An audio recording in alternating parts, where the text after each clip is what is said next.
9 सीटें हमारी बनी है और यूपीपीएल के साथ हम वहां चीफ एग्जीक्यूटिव मेंबर के लिए प्रमोद बोडो का नाम का सुझाव दिया है और कांग्रेस की 1 सीट आई है।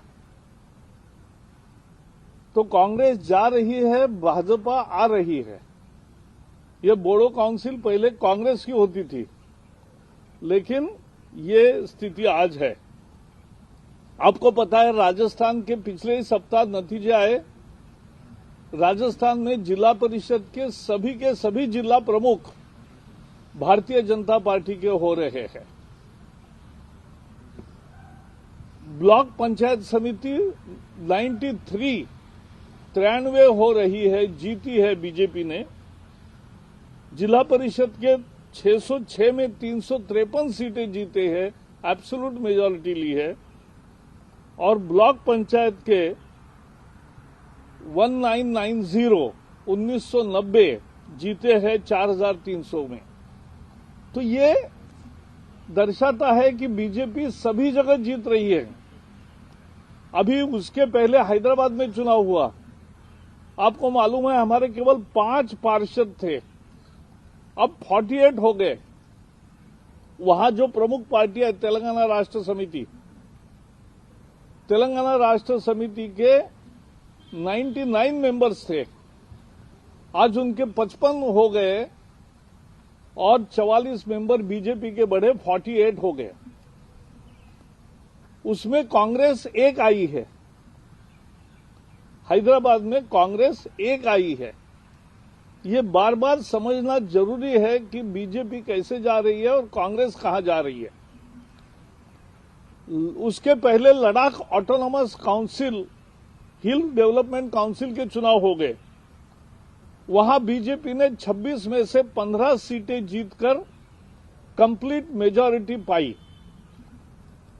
उसके पहले बिहार में चुनाव हुए और बिहार चुनाव में भारतीय जनता पार्टी जदयू ने पूर्ण बहुमत की सरकार बनाई और एक शानदार विजय रजिस्टर किया। 28 में से 19 सीटें बीजेपी ने जीती। यूपी में 6 में से 6 जीती, गुजरात में 8 में से 8 जीती, मणिपुर में 4 में से 4 जीती और नागालैंड में भी हमारा मित्र दल जो खड़ा था वो सब सफल हो गए। अभी अरुणाचल के चुनाव चल रहे हैं, वहां नॉमिनेशन का आखिरी दिन हो गया और आखिरी दिन तक 60% जगहों पर बीजेपी के निर्विरोध चुने गए हैं जिला परिषद में और ग्राम पंचायत में। ग्राम पंचायत में 8,900 में 5,500 निर्विरोध चुने गए और जिला परिषद में 240 में से 90 या अनपोज चुने गए। तो ये लगातार, चाहे बोडो का असम का मामला हो, अरुणाचल का हो, राजस्थान का हो, हैदराबाद का हो, बिहार का हो, मध्य प्रदेश, यूपी, गुजरात, मणिपुर, कहीं भी जाओ बीजेपी बढ़ रही है, कांग्रेस समाप्ति पर है।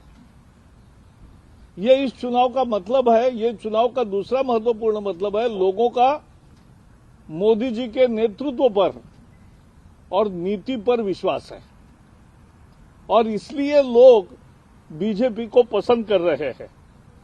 किसान, गरीब, सभी वर्ग समाज के, ग्रामीण और शहरी, सभी लोग आज मोदी जी के विकास के कार्यक्रम को मान्यता दे रहे। ये इन सभी नतीजों का अर्थ है। Today the Bodoland Territorial Council results have come. BJP had only 1 seat earlier. It has won 9. And with partnership of UPPL, it has got absolute majority. And for Chief Executive Member, CEM, We have suggested name of Pramod Bodo, and he will take over as chief executive member. Congress got only one seat. Assam was ruled by Congress for more than 15 years in row, Tarun Gogoi. But now they are on losing track. For years together they were ruling. Assam has been ruled by BJP for last 5 years only. Hyderabad, as we have seen, BJP grew from 4 to 48. It's a huge jump. TRS, which was the main party, has reduced from 99 to 55. And Congress has got only one. In Rajasthan, all the Jilla Parishad heads will be headed by BJP. In block panchayats also, out of 222, 93 block pramukhs will be from BJP. In Jilla Parishad, we have won 353 seats out of 606 seats. And in Panchayat Samiti, we have won 1,990 seats out of 4,371 seats. This or Congress has lost. And what is important is, after 15 years this time this is happening, that the ruling party in the state is losing the elections of Jilla Parishad and Panchayat Samitis. This has never happened in 15 years. Along with Hyderabad, there were other, along with Bihar, because Bihar also we won handsomely, absolute majority of BJP and JDU. And along with that, there were many bypolls. In Telangana, in Dubaka seat, which is the center of the seats of the ruling family, the CM, his daughter, his son-in-law, his son, all seats are nearby. Such a seat of Dubaka we won. Madhya Pradesh, we won 19 out of 28 seats. UP, we won 6 out of 6 seats. Gujarat, we won 8 out of 8 seats. And Manipur, we won all the 4 seats. Nagaland also, our partner, won the seats. Arunachal, the election will take place this week. But already 60% seats have been won by BJP unopposed. In Gram Panchayat, out of 8,291, we have already won 5,500. And in Jilla Parishad, out of 240, we have won 90 seats. These are unopposed seats. That means BJP is growing, Congress is become irrelevant. This is because leadership of Modi, this shows the faith of people in the leadership and policies of Modi ji. And in rural area, in urban area, in farmers, in everywhere, all sections of society are voting for BJP for progress. That is the sum total of all these elections in last 2 months.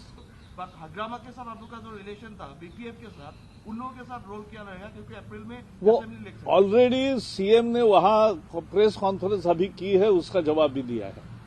नहीं, it's not clear here. No, he has made it clear. तो आप लोग क्या साथ है, BPF आप लोग के साथ? They are our partner in state. मतलब स्टेट में असेंबली में आप लोग एक साथ लड़ेंगे फिर? वो अभी पार्टनर है.